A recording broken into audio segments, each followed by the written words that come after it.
I don't want to be here. John Murray doesn't want to be here.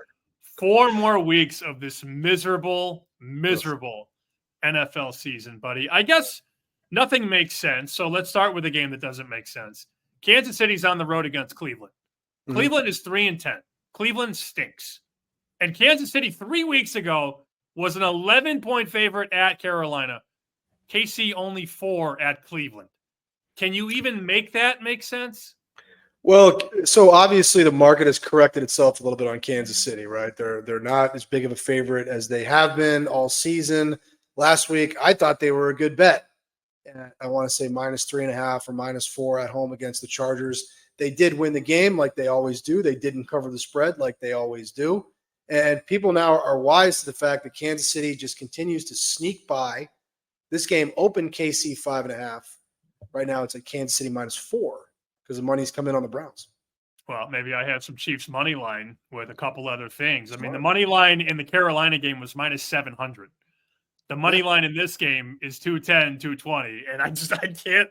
So well, they always win. They will lose. They always win, don't they? I mean, what are they now? 12-1, 12-1, and they haven't. I don't think they've covered the spread in like 2 months. It's a very unique season for the Chiefs. But look, Buffalo lost again last week. They lost to the Rams. Kansas City is going to be the 1 seed in the playoffs. What do they care how much they win these games by? They're going to have home field advantage again, trying to go to the Super Bowl yet again, the 5th time in the Mahomes era. Are you going to tell us again that the Sharps are on the Jets? I feel like that's inevitable. No, I didn't see that this week, honestly. I'm looking at it right now. Not so much the Jets. They're on the Packers.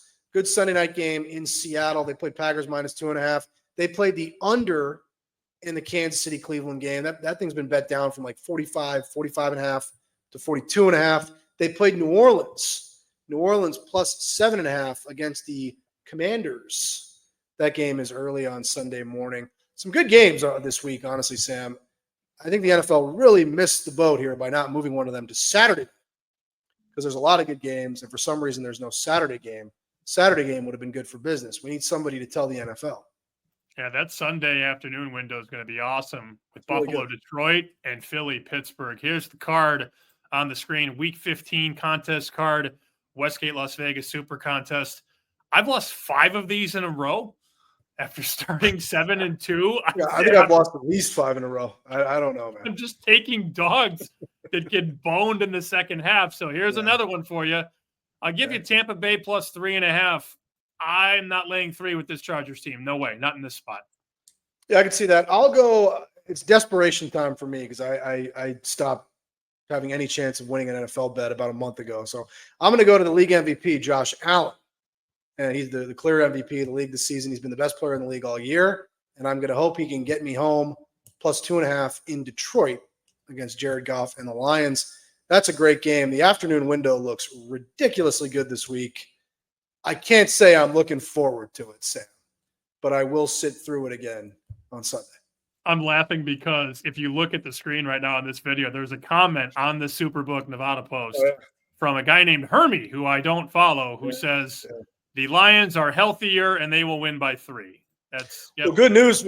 Good news for Hermie because I like Buffalo. So he's Hermie is in good shape, and I hope he does well this week in the Super Contest. All right, we'll talk to you next week, and then only 3 more of these, John Murray, and then we're scat free. I'll talk to you, buddy.